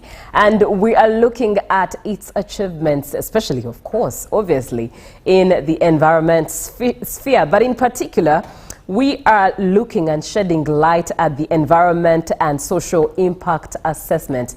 That is the ESIA. And in studio to do that with me is Engineer Leila Akelo Gonasa. And she is from NEMA, representing as the Senior Manager, Environment and Compliance. Now, for you to be on the show and share your opinion or ask your question, 0709-602-592. Once again, good morning. Good morning, Engineer Leila. Good morning, Julie. Thank you so much for coming through You're welcome. Choosing to inspire Uganda this morning. So Let's start off with what exactly the Environment and Social Impact Assessment is. Thank you so much, Julie. Environment and Social Impact Assessment is a process. It's a systematic evaluation. It's an examination on how you can predict or evaluate any potential impacts to the environment. Environment, I remember when we were in high school, they used to teach us, so even as early as primary, what's environment? Environment is man and its surrounding. So when you say you're evaluating impacts, you're actually evaluating impacts on people, you're evaluating impacts on the environment. And by the environment, we mean the land, the air, the biodiversity, the waters, the soil. Talk about environment. So when you evaluate these impacts, you're actually looking at both the positives and the negatives. For any negative impact, we look at a way of ensuring that we mitigate it. We look at how the impacts are, the bad aspects. For example, if it's a factory, the pollution aspects, how will you mitigate it? I will put air cleaners, I will put cyclones to ensure there are no emissions in the air. If it's the positive impacts, how do we enhance them? How do we appreciate them? For example, someone is putting up a factory and there will be jobs created. The road is being established, for example, we are constructing a road. We shall be having enhanced transportation. People will be able to transport their goods. So environment impact assessment is a process or a systematic examination on how you assess the process or the impacts of a project, both positive and negatives. It's important also to know that environment impact assessment is a planning tool. So when it is a planning tool for an investor, you have to ensure that you do it at the start, at the very beginning. You do not start the project maybe you're a month into it, or you've already started installation, you've already started the structures, then you remember to do planning EIA. That's not the way you do it. So any Asia process, commonly we call it Asia, the Environment and Social Impact Assessment, is a planning tool. You do it before, at the start of the project. Very interesting, and I think it beats the value of planning, because many times in Uganda we've seen projects take shape and thereafter concerns arise, and then people go back to the drawing board and you wonder why weren't these conversations had at the start of this, but rather before the start of this project. You're right, Julie, because at the end of the day, when it's a planning tool, you know that you can have an assumption, or you have a thinking, or you have an idea of what you want to do, but once you carry out environment and social impact assessment, you even change the idea. Yes. You're like, no, I think I started a wrong project, let me change this and do something else. So it's a planning tool. So why do investors need to do the Asia? Now, once you've understood what a concept of Asia is, it's a legal requirement. For example, the National Environment Act, we call it the NEA, Cap 189, mandates every project that has an impact on the environment to carry out an environment impact assessment. Its addendum regulations also, what we call the Environment and Impact Social Regulations of 2020, also require someone to carry out an environment and social impact assessment. So you're required to do it because, one, it's the law. Who wants to carry out an investment that's not legally binding? But also to avoid costly mistakes. You've just been talking about it. Imagine a situation where you begin this process and you actually understand or get along the way and know that the technology you're using is obsolete. It's no longer technology that we require. Or at the end of the day, maybe what you were going to do legally is no longer acceptable. Policies change every day. But once you carry out an environmental impact assessment, you ensure that things like resettlement, pollution, safety on health are taken care of. So at the end of the day, those small mistakes are always wiped out. So what does it mean? It helps to save money. It helps also to save time on any project investment. But you can also gain approval to operate. When you gain approval, no one wants to do something where all the time the enforcement team is knocking at your door. You don't have a NEMA certificate, you don't have a NEMA certificate. So once you gain approval, at the end of the day, you're operating in such a way that you are legally binding. Right. So you're operating with ease, you're operating without any kind of pressure, but also you build what we call community trust. I keep telling people, before you rush to government to look for any kind of approval, you need what we call the social acceptance. Imagine a situation, you put up your beautiful factory, you've invested a lot of money, and the community is like, no, you put it in a neighborhood. You put it in people that it may be the kind of structure, it's residential. Maybe you're going to make a lot of noise. And the community actually refuses. We've seen people take others to court. We've seen people come to NEMA for any kind of complaints. Even though they didn't come to NEMA, do you want a situation where you're in loggerheads with your neighbors? Right. So when you carry out the social assessment, it helps you build confidence in community, but you get what we call the social acceptance of community. But also the most important thing, it is it's a tool that helps you to attract funding. You know, we are living in a world where it's a global world, where it's global proximity. No one wants to sink their money in a situation or in a place that they are not sure of. And the only way to be sure of that is to ensure you know the health and social impacts that are governing that establishment. So it helps you to get funding. So at the end of the day, people like the banks, the donors, any kind of development partners would require you to have clearance or an environmental and social impact assessment. Right. So that's one of the reasons. Right. What kind of projects require a mandatory ASIA? Any project, Julie, that changes land use, any project that affects natural resources, any project that influences community, any project that influences livelihood is mandated to carry out an environmental and social impact assessment. However, legally, we have projects, what we call the 4th and 5th schedule in the National Environment Act, Cap 189. These projects are categorized into two, either a project brief or a full environmental assessment. So it means that at the end of the day, your categorization, for example, you have built a factory. That is a full-blown ASIA process. So that one, it's a mandate. But now, after you working on a factory, you need, for example, to put an effluent treatment plant. It requires an assessment, but a smaller scale of assessment, what we call a project brief. You have, for example, we want to construct a road. That one requires a full mandatory impact assessment. But we have what we call auxiliary components. It comes with, let's say, a workers' camp. It comes with maybe, let's say, a borough area where you're picking maram from. Those ones are small assessments requiring you to have a project brief. So anything that you know affects stakeholders, anything that you know that crosses. Now, you may have a small project, let's say you have a community road. You're going to say, we're just going to work on a small community road. We want to improve on accessibility, but you are crossing a sensitive body. A sensitive area means it is either wetland, it is either lakeshore, it is either riverbank, it is a forest. So long as you are crossing or you are interfacing or you're going to interfere with an ecosystem, you have to carry out environment and social impact assessment. So think of a big project like a hydropower plant. Think of a big project like oil and gas facilities. To very small projects, like not very small in terms of magnitude, but in terms of sometimes impacts. For example, you're going to put up a classroom block. Or you're going to put up a BTS, what we call these towers, electric towers or telephone towers. So from the big magnitude to the smallest, you need an environment impact assessment. But the kind of assessment that you do is dependent on location where you are, and it's dependent on magnitude of your project. Right. If you are just joining in, we are having a conversation with the National Environment Management Authority. We're looking at the achievements in the environment sphere, but in particular, shedding light on the environment and social impact assessment.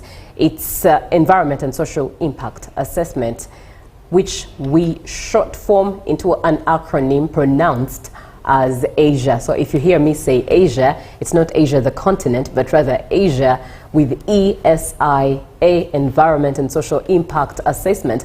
And in studio to have this conversation with me is Engineer Leila Akelo Gonasa, who is the Senior Manager, Environment and Compliance. So be a part of the show and ask away or share your opinion. Let's look at how Asia, the Asia certificate is obtained. An Asia certificate, obviously, is for a project establishment, meaning for this project establishment, you have where you want to put it. If it is, for example, this UBC building, you have this particular land. So you start by identifying land. Identifying land doesn't mean that you have to buy it. You have to obtain it, because in the process, we need what we call alternatives of assessment. Alternatives in terms of area, location, but also alternatives in terms of technology. So after you obtaining this or identifying the project area, it can be land, it can be a rental place that you're going to use, it can be anywhere where you're going to carry out your project. You identify that project area. Then you engage services of an environment consultant. Environment consultants, commonly known as practitioners, these are registered and licensed by NEMA to carry out the actual project assessment, or what we call the actual writing of the project report before you submit it to NEMA for review and consideration. So when you engage the services of a consultant, you now undertake you carry out the process of submission. These days, Julie, submission is easier. Unlike the olden days where we didn't have automation, right now we have automation. We call it the Environment Licensing and Management Information System, acronym ILMIS. These days submission is very easy. In the olden days, you would have to come with backlog of books, heaps of books. But right now, at the comfort of your room, at the comfort of your place, just by clicking, you submit your information and NEMA will receive it. So you submit your assessment report. Upon submitting your assessment report, the review process now takes place. Review process involves some steps. Internal review by what we call the assessors, the reviewers internally, but it also involves working with lead agencies. As you know, the mandate of NEMA, we are mandated to monitor, supervise, coordinate, regulate all fields of environment. So that aspect of coordination, we work with the lead agencies. If it's a road construction, for example, the relevant lead agency will be Ministry of Works, but it will also be the mandated districts where the road is passing.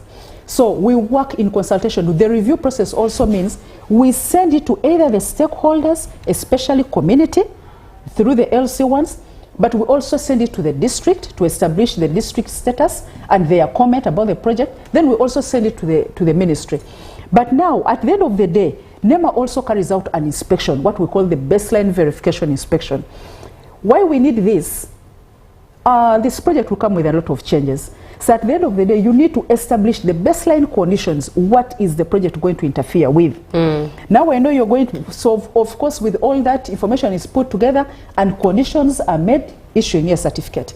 Some big projects like oil projects have warranted us to do public hearings where you gather, call people together, put people in one room or in one location in a field, and you talk about it. Now I know what's running on in your head is like, how are all these things done in one time, in a short time? Yes. Because at the end of the day, we have legal timelines. For example, for a terms of reference, the first step to an Asia, it is supposed to be carried out and finalized in 7 days, working days. For a project brief, it should be finalized in 30 working days. For full Asia or an environmental and social impact assessment should be finalized in 60 working days. I know now it's wondering in your head, all the steps that I've mentioned, how are we doing it? The beauty for automation. As you submit a project, it leads you to the same project, just by a click of a button, it is going to a reviewer, it's going to all these ministries. That's how the system works. So as I click a project, unlike the olden time, Julie, where we came from, you needed to write a physical letter to the ministry, write a physical letter to the district, then get someone to take it there physically. Now with automation, all the things by a click of a hand, just a button, click the button, the district is receiving, the ministry is receiving, the community is receiving, the reviewer also is refusing. So you're just left with just receiving your comments, put them together, visit the site if need be. If the comments are sufficient, proceed. And does it show you prompts on what next when you receive? Yes, that's how ILMIS works. So it has really made work very easier. And the timelines are now shortened. You find that a project that would take 30 working days can be worked on in actually 10 working days.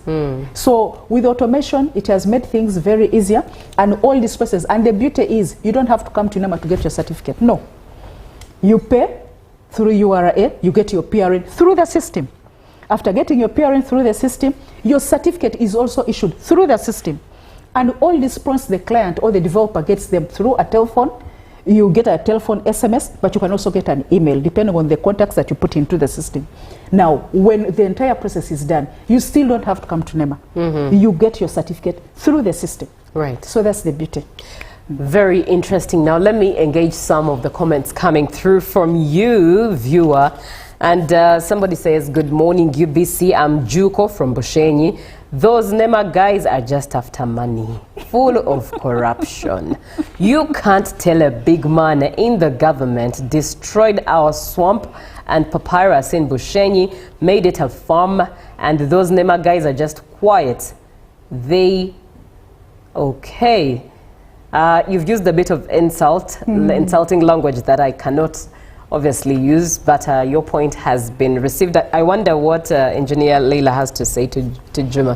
One thing I have to tell you, the beauty with our country, we live in a country where everyone is accountable and no one is beyond the law. No one is above the law. Right. So whether you're a strong politician, whether you're a strong established person, so long as you break the law is very clear. You do not do anything in an ecosystem.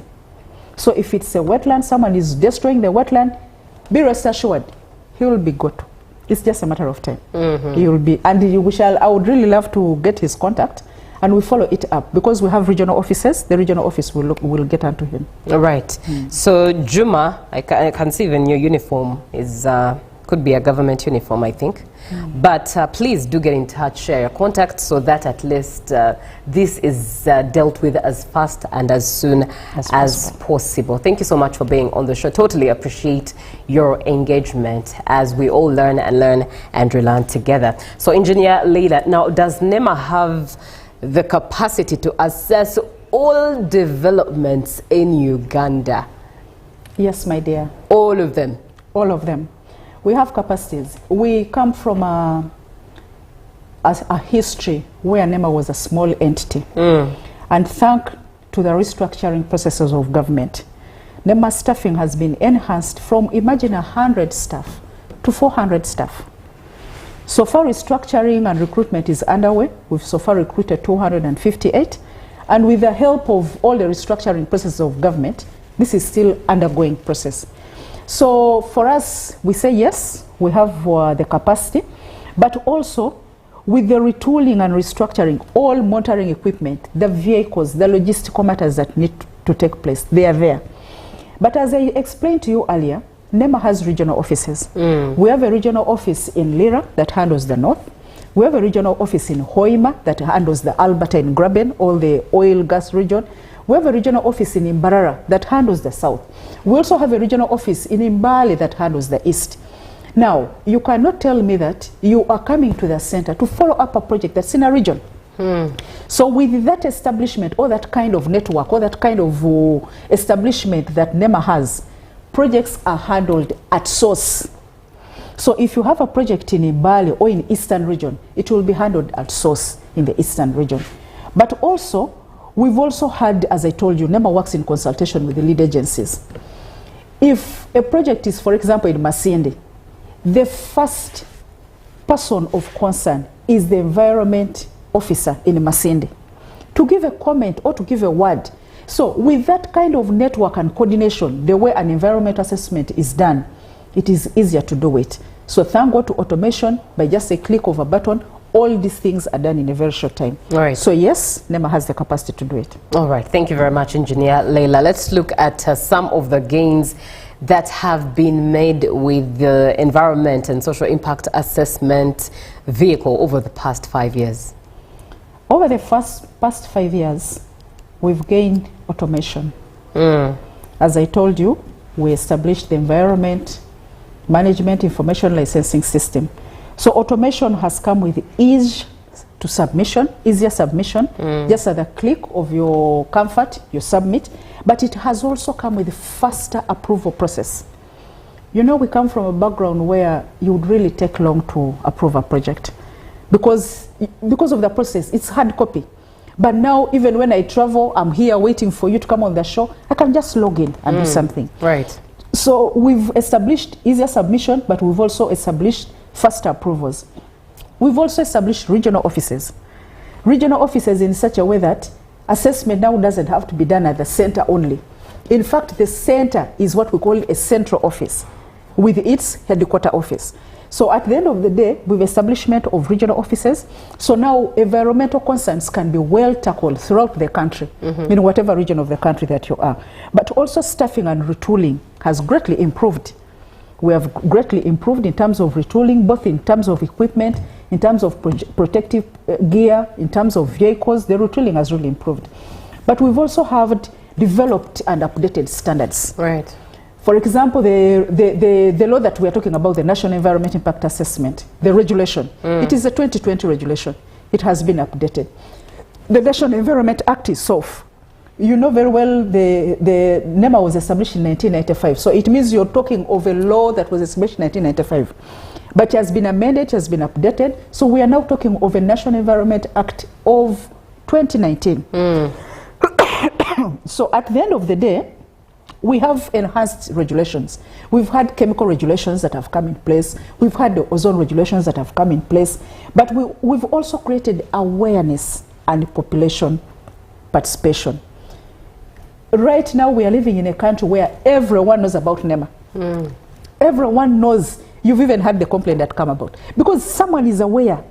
In those olden days, someone didn't know that they had to actually carry out assessment. Yes, creation awareness and participation does not end. You have to continue giving community participation. But at least we have attained awareness. Everyone now knows it, that you have to obtain assessment. But also community participation. People now know their rights. They know that when you carry out a project, do you have a certificate from NEMA? They even ask, they even know the conditions they are in. So to me, I think that is a very good plus for us. But capacity strengthening. Capacity strengthening in such a way that when we underwent restructuring and the strengthening of the institution, different capacities were brought in. Engineers were introduced, scientists were introduced, socialists were introduced. As you know, environment and social impact assessment handles both the environmental aspect and the social aspects. So we have a group of socialists in the institution that handle the social component. But we also have enhanced coverage, environment coverage. We've got a very improved forest cover from the olden one. Right. We've got a very improved wetland cover. Unlike when we had the degraded one, we have improved it because of assessment. We've had enhanced investors' confidence. We've had international recognition. You've had us being recognized as a country for participating well in environment management. But also, I want to read you trends of how we've participated. In 2020, financial year 2020-21, we had 1,873 submissions coming to NEMA. Right. Can you imagine? And out of those, 1,478 were approved. Now, go to 2021. Due to the awareness creation that we kept creating, we improved to 3,565 submissions. Beyond that, we went to 4,000. We went to 4,900. Right now, as we are speaking, this closing financial year, we received 4,983 submissions. What does it mean? We have really improved, and the churn-out rate is very good. 93% churn-out rates of all these books that were submitted, 93% were concluded. So to me, I'm really very proud of what we have done. I'm proud of what we are doing for the country. And most importantly, there is nothing nice like guiding a client. Someone who knew that at the end of the day, if I just managed pollution, all the losses that I would have lost going into the emissions, all the gas that I would have lost, all my product that I would have lost going into the air, I can contain it and make more money within my factory. Right. So assessment is not just a legal requirement. It is something that gives you an economic benefit from your operations. So to me, I'm proud of it and I'm very happy. All right. And the statistics you share there for me also speak into the compliance increasing or improved compliance rate at that by Ugandans. Thank you so much, Engineer Leila. A couple of your comments coming through. High National Environment Management Authority should help us to improve on the impact assessment of the production of trees. This is Gomez Sadat from Bomb Town. Now, Sadati also send a voice note. Unfortunately, I'm unable to play a voice note. So just keep it text, WhatsApp, text, as simple as that, and we'll be able to respond effectively. Good morning, Uganda. This is Odaro Vincent from Tororo. I just want to thank Madam Akelo and all the NEMA team for the efforts they are putting in sensitizing the public on environmental awareness. Please continue with the same spirit. I do urge the general public to adhere to the regulations put by NEMA. One person brought a disco system in our community. People don't sleep. I went to police. Police was given money. No change took place. This is Wanyama from Namaingo district. What would you tell Wanyama? Wanyama, environment management is a decentralized process. As I told you, we have environment assessment officers at a district. It is a structure of government. So before you even hurry to say, I have not been helped, please run to the environment officer in your area. Do you know that, Julie, the government has structured to an extent that even at the parish level, we have someone on the committee of the local government that is in charge of environment. So let's all have this collective gain. But also, this is just to empower all of us to do our job. If you know you're in charge of environment management in your area of locality, please do your job. Right. This is for all of us. I am John in Gayaza. How did the Nachivovo channel go into harm's hands with all your intervention and laws as NEMA? The channel, as we all know, is a legal project. You are looking at development of a channel. You are establishing to work up the drainage. And with permission of government entities, our job was to, you know, they got approval from the KCCA. Our job was to assess the environment impacts, which we did ably. Assessing environment impacts means you are looking at, is this construction possible? If it is possible, what are the impacts that come with it? Management of floods, management of construction process, management of air, management of community. Are you able to construct this channel and it will continue serving its purpose or improve its purpose, both from upstream up to downstream? So for us, our job was to ensure you assess the impacts of the project, identify the negatives, look at the mitigation measures. The positives that come with it, we are beautiful, we embrace them. So yes, an assessment was done for Nachivobo, and clearance and approval was issued for works to go. Monitoring will, however, take place. We shall continue monitoring to ensure that the good job is done. All right. So I think this is to say, because to most Ugandans, it doesn't make sense how someone can construct on top of a channel that's a drainage channel. And for those who have seen a bit of what's going on, there's construction going on and the channel is beneath. So for most Ugandans, the comfort is assessing was done, and there's an assurance that the channel will remain safe. But are you aware that in our developing countries, we even build on top of water? We even build on top of rivers? We've had all networks and cities that are built in water, on top of water. So what about a channel?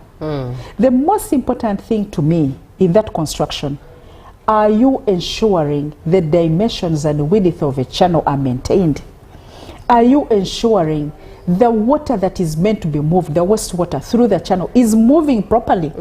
And you can establish that from that channel, unlike the original dimensions of 7 meters, the channel's width has actually been widened to 12 meters in width throughout the channel. And to me, what is now important, can we manage the inlet into the channel?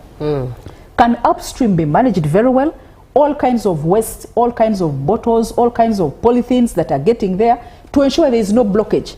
Because at the end of the day, constructing a channel is actually coming to help to manage all those aspects. You're going to have proper water flow, but at the end of the day, it will have beautification of the area. Leave the politics aside and whatever it comes with, let us be mindful of what actually is coming on. So assessment was done, impacts were identified, and mitigation measures were put, and we shall continue monitoring as an institution. All right. Thank you very much, Engineer Leila. Now, what would your final remarks be to developers, but also Ugandans at large? I want to start with developers. Please, as we've said, the Environment and Social Impact Assessment Report is a planning tool. What does it mean? Start early. On top of NEMA saying that we want to improve timelines with automation, this is a legal document or a legal requirement that has legal timelines. So it means at the wisdom of the law, those timelines were established because they are given steps that you have to do before you conclude the process. However much as we are trying our best to ensure these processes are shortened. So please engage NEMA early. Do not do it at the last minute. Engage NEMA early, consult early, and submit your assessment early. Do not come at the last minute and rush. But also hire a certified consultant. We've had so many books that are delaying because the work is not well done. The project is wrong. You've identified someone who lied to you as a consultant, registered. The NEMA website has a list of registered consultants, what we call the environment and social impact assessors. It has a list. Please check through and see that someone has a valid license. Someone is validly registered. Anyone who is validly registered will do a good job. So it means it will shorten on the time of approval. But also respect the environmental conditions that you have been given in the certificate. A national environment assessment or the environment and social impact assessment is a compliance document. Unlike a trading license, which comes with just a facelift, our assessments come with, since it's a compliance assessment, it comes with conditions. As we've just been talking about the channel, it has conditions. Make sure the floods are managed. Make sure the dimensions are to this. Make sure you involve the community. Make sure you manage grievances. Make sure there's no pollution to the air. Make sure, you understand, it comes with conditions.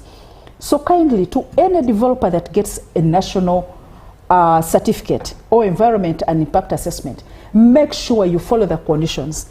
Ensure compliance of your certificate. But also think of NEMA as, don't look at it as a barrier. Don't look at it as a policing institution. Look at it as a tool that helps you to plan. But to the community, my parting shots to the community, please participate in this. Participate. You know very well, a team of people came to your area, gowned in jackets or in reflectors. They are carrying out an assessment. Why aren't you asking? Why aren't we concerned? But also, they have passed an announcement that we are going to have a meeting today. We are going to have a community meeting because this developer is coming to establish a factory in our area. Please come, because stakeholder consultation is part of the Asia process. Please participate. But with that all, can we all monitor these processes? Walk into this client, ask for the certificate, look at the conditions, and you also see whether the developer is following the conditions. You can take it on as a community. But the most important thing, involve yourself in the planning process. Assessment involves a community meeting. It has been called. Make sure you are there. You understand the project and ask all your questions. Because it's a collective effort. Thank you very much, Engineer Leila. And that's been it. Let me close this with some of your comments.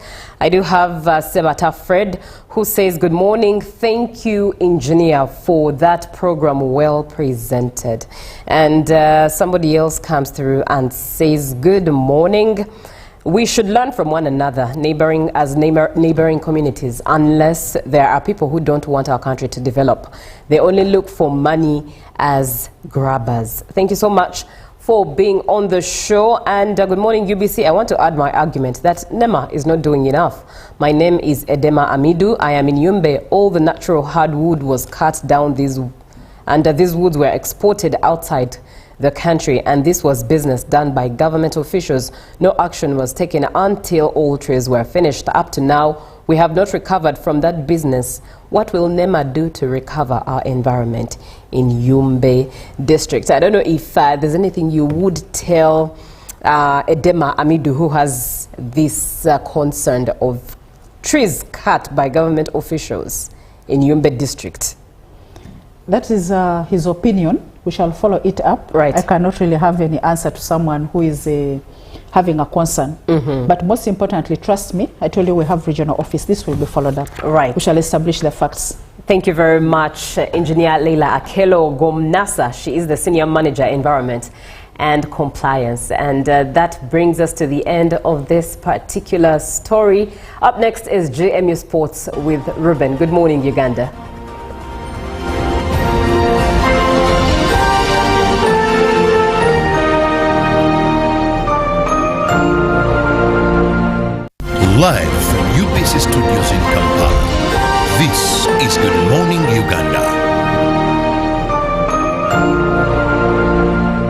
Exercise can't be sustained.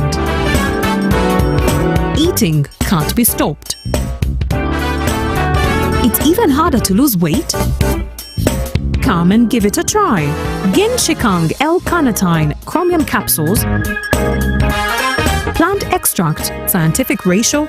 Take 3 capsules each time. The active ingredient accelerates fat burning.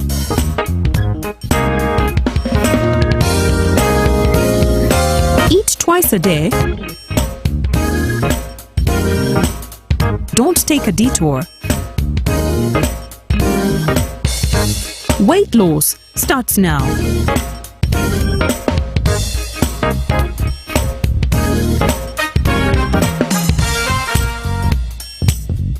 Ginshikang L-carnitine with chromium capsules helps you stay in shape. Please follow medical advice when taking this product. For more information, visit our website www.hgo.com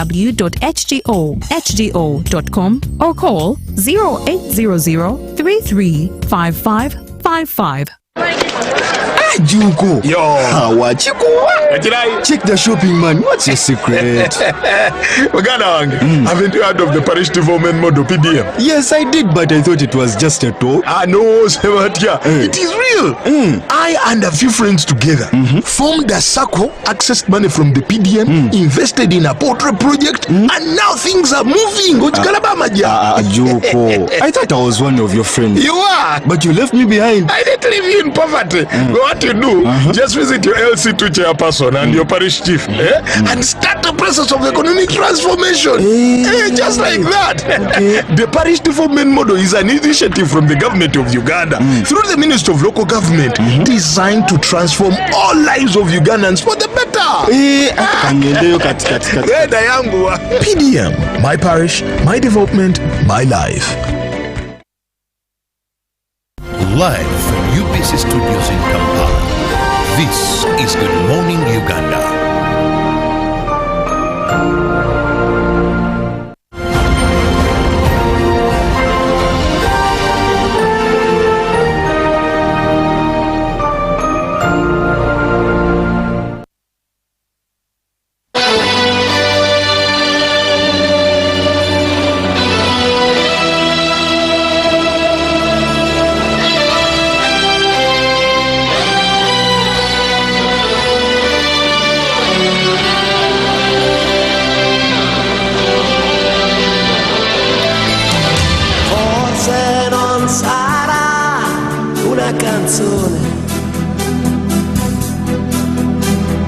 A cambiare le